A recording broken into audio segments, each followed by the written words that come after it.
tout le monde, j'espère que vous allez bien et bienvenue dans une nouvelle vidéo. Et je pense que c'est la première fois que je vais faire ce type de vidéo sur ma chaîne. C'est un bilan lecture du mois. Je rigole parce que je pense que c'est un des types de vidéos les plus classiques qu'on peut faire sur une chaîne Booktube.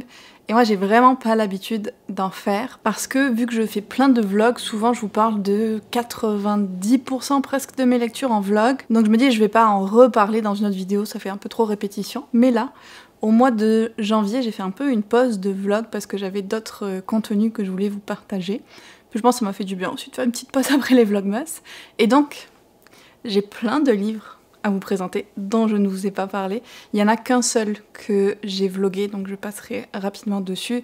Et le vlog devrait sortir au courant du mois de février. J'ai essayé de rendre ça un petit peu plus fun comme vidéo, donc je les ai classés en fonction de la couverture que j'ai le moins aimé à la couverture que j'ai le plus aimé. Je vous donnerai bien sûr en plus de ça mon avis, mais je me suis dit que ce serait un petit changement plutôt que de juste les lister.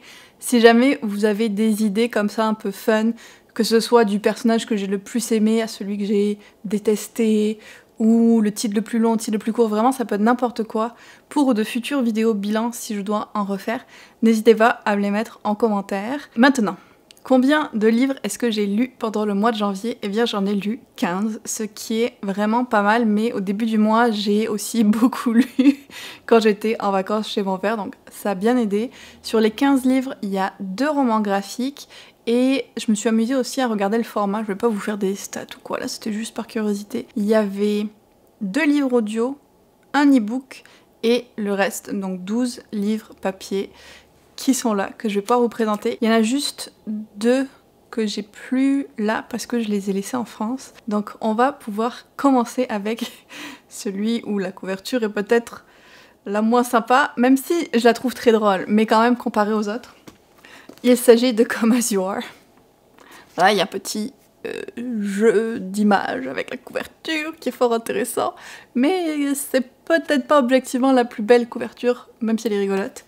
Et ce qui est drôle, c'est que par contre, c'est mon livre préféré du mois de janvier, et je vous le dis déjà, il va être dans mon top de l'année. Je l'ai trouvé tellement intéressant ce livre. Je pensais pas me retrouver un jour à parler de ce genre de lecture sur cette chaîne, mais dans Come As You Are, comme le titre l'indique, on va parler de sexualité féminine, mais au-delà de tout cet aspect qui était quand même vraiment intéressant et qui est super bien écrit puisque l'autrice est une sexologue, elle est une professeure, elle sait vraiment de quoi elle parle, et sa manière d'aborder le sujet et les sujets autour de ça est hyper intéressante.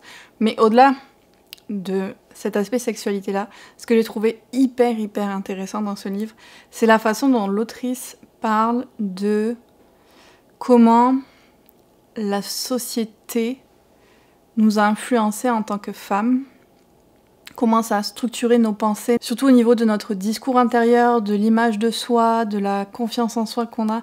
La façon dont elle l'explique est hyper intéressante, elle vient vraiment décortiquer les mécanismes qu'il y a derrière, et j'ai trouvé vraiment que c'était hyper enrichissant comme lecture, et j'ai envie de dire que toutes les femmes devraient lire ce livre. Et la bonne nouvelle, c'est que il existe en français, ils ont aussi fait un petit jeu de mots sympa avec le titre, c'est Réjouissez-vous. Donc pas d'excuses pour ne pas le lire, vraiment il est super, j'ai annoté plein de passages et j'ai déjà envie de le relire. Je l'ai écouté en livre audio et il est lu par l'autrice. Si vous lisez en anglais, je recommande vraiment ce format-là aussi. Il y avait une autre partie que j'ai trouvée très intéressante en tant que personne qui a de l'anxiété, parce qu'elle parlait un peu du cycle de réponse à un stresseur. Donc le fight, flight, freeze dont on parle beaucoup, donc soit tu vas essayer de combattre, soit tu vas essayer de fuir, soit tu vas bloquer, qui sont vraiment des réactions qu'on peut avoir face à un danger. Et elle expliquait comment des fois on vivait de l'anxiété ou on restait bloqué sur le freeze, et comment faire pour un peu terminer ce cycle du stress et sortir de la situation. C'était vraiment très chouette. Je suis vraiment pas sûre de l'expliquer bien du tout par contre. Je vous dis juste une phrase qui va beaucoup marquer, même s'il y en a plein. You get to choose which belief you nurture and which you weed out. Je vais essayer de le traduire, mais je suis pas une professionnelle. C'est à vous de choisir quelles croyances vous allez continuer à nourrir et lesquelles vous allez préférer éradiquer. Mais là, le mot c'est weed out, comme désherber, parce qu'elle fait un peu des métaphores avec un jardin où on va nourrir certaines plantes plus que d'autres on va décider de les arracher et tout ça. Arracher. Ce serait peut-être une meilleure traduction. Et je trouve que c'est hyper intéressant parce que ça nous rappelle que même si on a grandi en croyant certaines choses, avec les médias, surtout ça parle aussi beaucoup des médias, qui nous influencent à penser qu'il faut être d'une certaine façon, qu'on doit faire certaines choses ou avoir une apparence d'une telle ou telle façon. Même si c'est comme ça qu'on a grandi, ça reste qu'on a un choix de décider de ne plus nourrir ces croyances-là. Voilà, je pourrais parler de ce livre pendant des heures. Je vais m'arrêter là, c'est déjà assez lent. Lisez-le, vraiment, lisez-le. Le deuxième, que je suis contente d'avoir enfin lu, c'est une victoire personnelle, c'est Wuthering Heights, donc Les Hauts de Hurlevent de Emily Bronte, qu'on a lu en lecture commune avec les Capas, donc mes Patreons. Et c'était très chouette de lire ensemble et de pouvoir en discuter. Je pense que ça m'a permis de rester motivée pour cette lecture qui est quand même assez particulière. Je termine le livre, je suis pas sûre de est-ce que j'ai aimé ou pas. Je sais pas si ça vous fait ça des fois. Je pense que quand même j'ai aimé. En fait j'ai aimé ce que le livre nous présentait, même si c'est pas le genre d'histoire que j'aime nécessairement lire. J'ai aimé l'exercice que faisait le livre. De nous présenter ces deux personnes, ces différentes familles au destin entremêlé, ces personnes qui vont continuer à faire les mauvais et les mauvais choix encore et encore, jusqu'à en mourir. La rancœur, tout ce que vraiment la vengeance peut t'amener à faire, et comment il peut y avoir quand même un chemin vers la guérison aussi. L'ambiance était hyper gothique, vraiment dans les Landes et tout, c'était parfait à lire en hiver. Il y avait des chouettes citations aussi, Emily Bronte a vraiment une belle plume. Maintenant voilà, je suis contente de l'avoir lu, mais je pense pas que je vais nécessairement le garder ou le relire ou quoi que ce soit. Mais au moins, je l'ai fait. Ah oui, je vous ai pas parlé de la couverture, mais voilà, je trouvais pas qu'elle avait quoi que ce soit d'exceptionnel. Au moment où je l'avais achetée, je la trouvais vraiment belle, mais là, je sais pas, elle me plaît moins. Le troisième que j'ai lu en livre audio, c'était Au théâtre ce soir de, j'allais dire de Agatha Raisin, non, de MC Beaton, mais c'est un Agatha Raisin. Je sais plus le numéro combien, c'est le 20 et quelquième. Je continue à avancer tranquillement dans cette série. Donc on est toujours dans du cozy mystery. Celui-là n'était pas mon préféré. Il allait dans une direction quand même à laquelle je ne m'attendais pas. Mais on est toujours dans ce schéma classique d'enquête avec Agatha et tout. Il y en a des mieux que d'autres, mais voilà, j'ai pas grand chose de plus à en dire, je passe toujours un bon moment et je rigole toujours avec Agatha. En quatrième position de ce classement, j'ai mis La librairie de Monsieur Livingston, que je n'ai pas avec moi parce que je l'ai laissé en France aussi. C'était quand même mignon cette petite couverture avec la librairie et tout, mais ça faisait un petit peu plus vieux, on va dire, par rapport aux couvertures qu'on a maintenant. Par contre, j'ai adoré le livre. C'est un peu style les Jenny Colgan, les livres feel good, qui te permettent vraiment de passer un moment cocooning. Là, l'héroïne qui vient d'Espagne essaie de trouver du travail à Londres en tant que archéologue. Oui, c'est ça, archéologue. Mais elle en trouve pas, c'est vraiment compliqué. Et donc, elle va trouver un job d'appoint dans une librairie, celle de Monsieur Livingston. Et elle va découvrir vraiment le monde des livres. Il y a Monsieur Livingston qui est un personnage hyper intéressant. Il y a le personnage d'un petit garçon aussi qui est trop chou et assez particulier, il y a plein de références littéraires. C'était une très très chouette lecture, je pense que j'ai mis 4 ou 4,5, vraiment pour passer un moment tout en douceur. On a ensuite un autre cozy mystery qui est Meurtre sous les étoiles, le 3e tome du club des amateurs de romans policiers. Petite erreur, j'aurais dû le lire en été. Si vous l'avez pas encore lu, je vous le conseille beaucoup plus en été parce que l'action se déroule autour d'un cinéma en plein air, où il y a une projection d'un film d'Hercule Poirot, et il y a une femme qui va mourir pendant cette projection. Donc on est en Australie, il fait chaud, ils vont faire des soirées cinéma dehors, pas trop la même ambiance que j'avais moi à Montréal avec mon moins 25. Mais une fois que je l'avais commencé, je me suis dit c'est pas grave, je vais continuer. Et j'ai beaucoup aimé. J'aime vraiment cette série de Cozy Mystery, je trouve que il y a un beau mélange de l'ambiance, des personnages intéressants, l'enquête aussi est pas mal, et tous les échos au roman d'Agatha Christie, c'est bien sûr quelque chose que j'adore. Je sais plus s'ils en spoilent un ou pas dans ce livre-là, c'est le seul danger qu'il peut y avoir. Mais j'aimais bien aussi les comparaisons qu'ils faisaient entre Hercule Poirot et Miss Marple. C'était très chouette, et ça m'a donné envie de revoir la série Miss Fisher, qui est à propos d'une détective privée à Melbourne dans les années 20. Donc ça se passe en Australie en plus. Et il y a tout le glamour des années 20 et tout. Et j'avais adoré regarder la série télé il y a quelques années. J'ai bien envie de la revoir. Il y a les livres aussi, il faudrait que je tente peut-être un jour. Je continue avec Un destin ancré dans le sang Et alors autant j'adore la tranche, mais le visage de l'héroïne me fait un petit peu peur sur cette couverture. Celui-là, ça n'a pas vraiment été une réussite. Je lui mettrai un 2,5 sur 5. Au début, j'étais comme pourquoi pas. C'était sympa, on a Freya qui est une jeune femme qui est mariée à un homme qu'elle déteste et qui va se retrouver veuve et à devenir la nouvelle épouse du roi en fait parce que on découvre qu'elle a un talent qui lui a été donné par une déesse. Dans cet univers-là, il y a des gens qui sont comme les enfants des dieux et qui ont un talent magique. Donc elle se retrouve mariée au roi, elle se retrouve mêlée à plein d'intrigues politiques et elle est extrêmement attirée physiquement par le fils du roi, qui est honnêtement plus proche de son âge. Le roi est quand même beaucoup plus vieux, donc on peut comprendre ça. L'intrigue me plaisait bien quand même dans l'idée, cette espèce de romance interdite, le milieu un peu scandinave à l'époque des Vikings, et l'aspect magique aussi. Mais alors le personnage de Freya... Bon déjà elle a le même nom que mon chat, c'est perturbant. Mais au-delà de ça, j'avais vraiment beaucoup de difficultés. À partir de la deuxième moitié du livre, je la supportais plus. J'étais plus capable.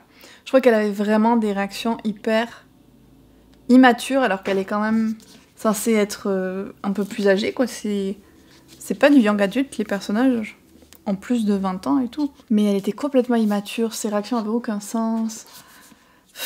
Je pouvais plus à la fin, voilà.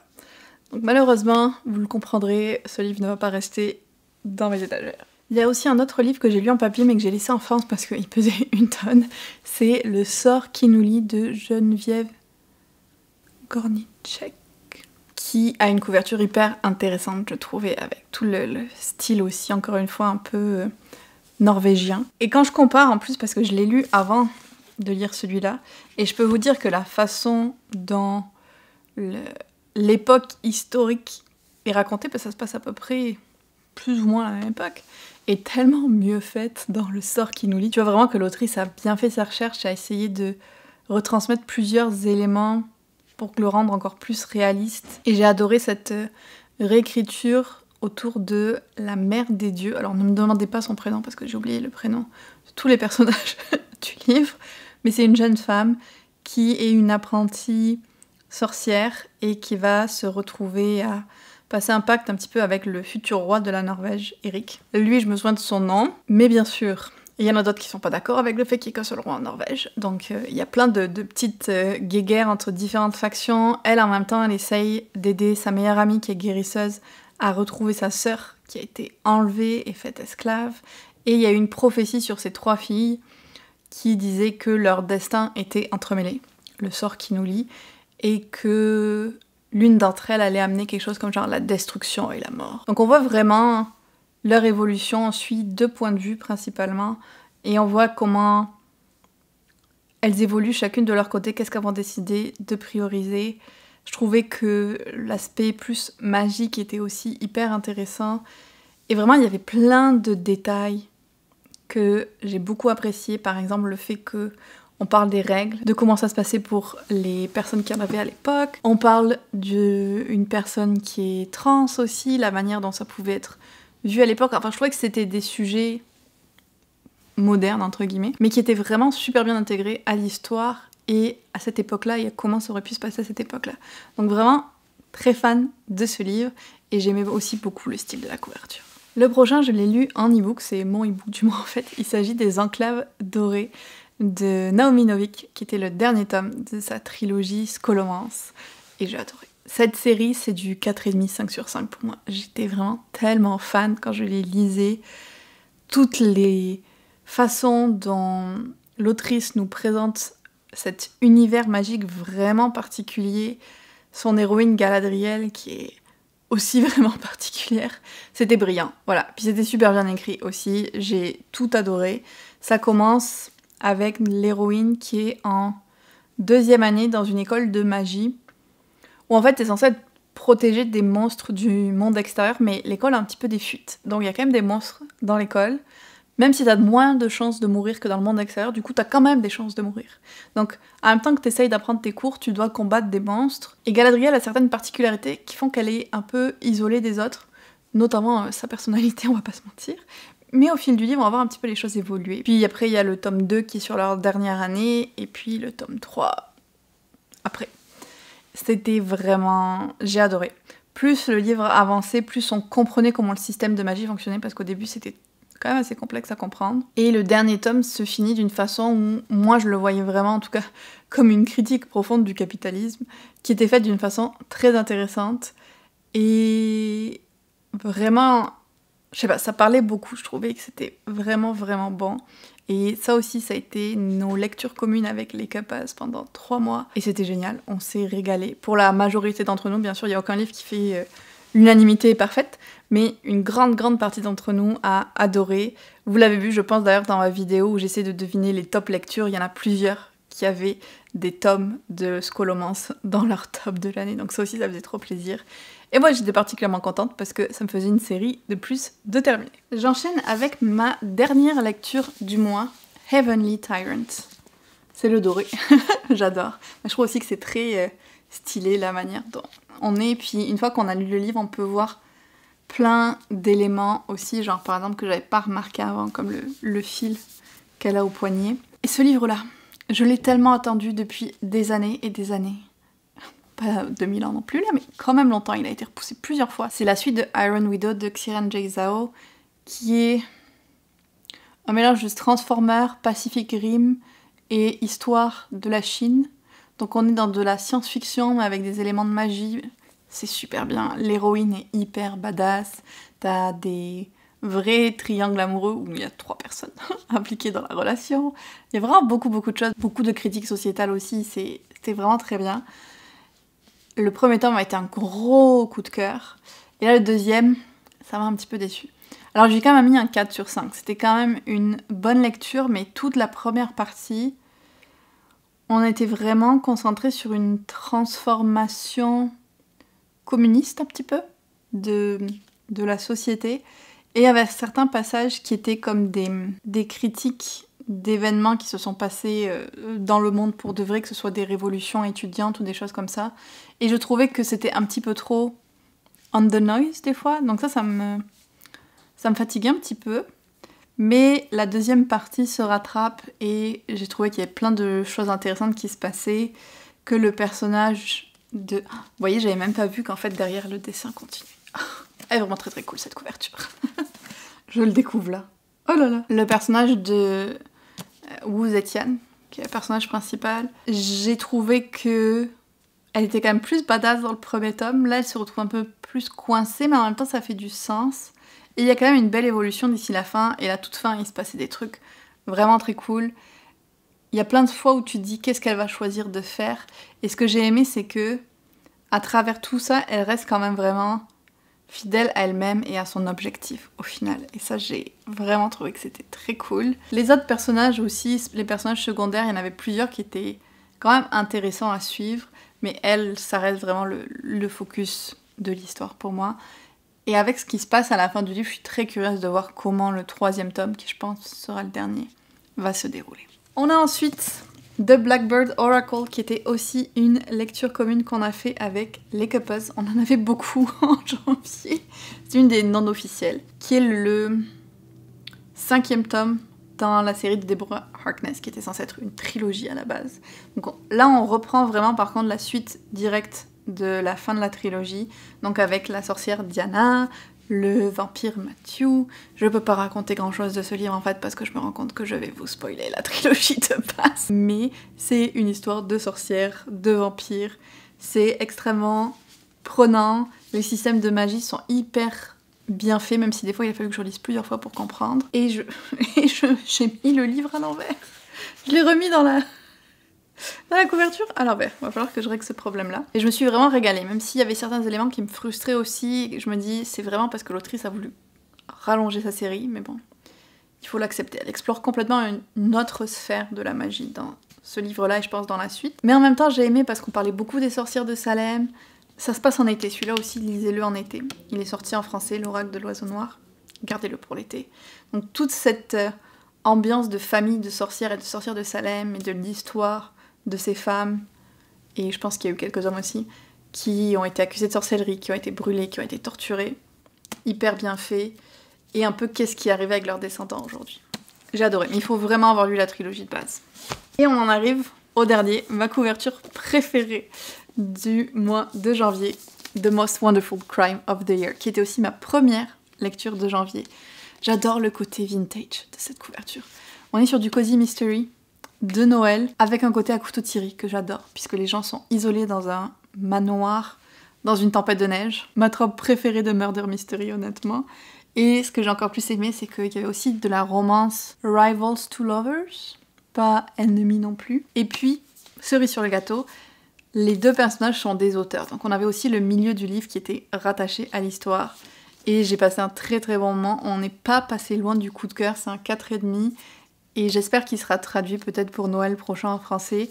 Mais si vous lisez en anglais et que vous aimez ce style de roman, foncez. Moi, j'ai adoré, je l'ai dévoré.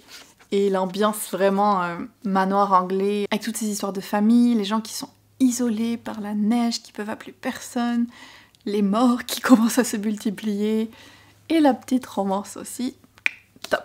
Il me reste plus qu'à vous parler brièvement des graphiques que j'ai lus, donc le 5e tome du grimoire d'Elphie. Celui-là, en fait, je me rends compte que je vous en ai déjà parlé dans la vidéo Reset, donc je vais rester brève, mais j'ai adoré, une fois de plus, suivre les aventures d'Elphie, cette fois-ci dans le Marais poitevin.